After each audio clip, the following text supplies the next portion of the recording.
নমস্কার বন্ধুরা, welcome back to my channel. আশা করি আপনারা ভালো আছেন, তো ভালো থাকবেন। তো আজকে আমি নিয়ে এসেছি শীতের একটি ভীষণ মজাদার রেসিপি, সিম ভর্তা। তো গরম ভাতের সাথে ভীষণ ভালো লাগে খেতে। তো এখানে আমি নিয়েছি সিম, কেটে ধুয়ে পরিষ্কার করে নিয়েছি এবং দুপাশে যে আঁশটুকু আছে সেটাকে আমি ছড়িয়ে নিয়েছি। এরপরে আমি নিয়েছি শুকনো লঙ্কা 2টা, আর নিয়েছি পেঁয়াজ, নিয়েছি কাঁচা লঙ্কা, আর নিয়েছি রসুন আমি থেতো করে নিয়েছি। এরপরে আমি কড়াইয়ে জল দিলাম। আমি 1 কাপের মতো জল দিয়েছি। দেওয়ার পরে এবার আমি সিমগুলোকে দিলাম। দেওয়ার পরে একটু নেড়ে নেওয়ার পর তো আমি এখানে বেশি জল দেব না, যে একটু ঢেকে দেব। তো ঢেকে দেওয়ার পরে সিদ্ধ হয়ে আসবে এবং জলটুকু শুকিয়ে যাবে, সেইভাবে আমি জল দিয়েছি। তো সিম ভর্তাগুলো আমার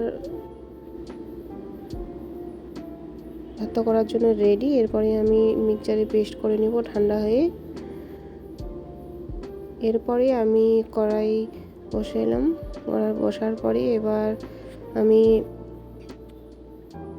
সর্ষের তেল দিয়ে করব। সর্ষের তেল দিয়ে করলে ভালো লাগে খেতে। এরপরে আমি 1 চামচের মতো তেল দিয়েছি।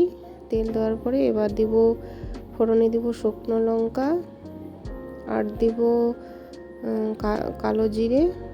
দেওয়ার পরে এবার আমি থেতো করে রাখা রসুন দেব, দিয়ে একটু আমি নেড়ে নেব।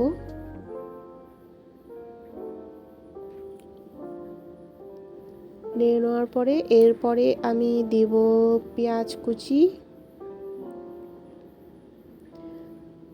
কুচি দিয়ে আমি একটু নেড়ে নেব, একটু ব্রাউন কালার পর্যন্ত আমি এটাকে নেড়ে নেব।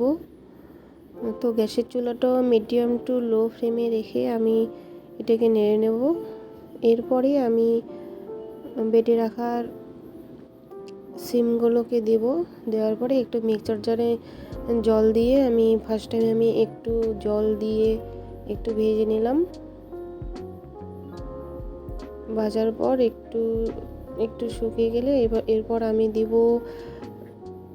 পরিমাণ মতো লবণ, আর দিব হলুদ।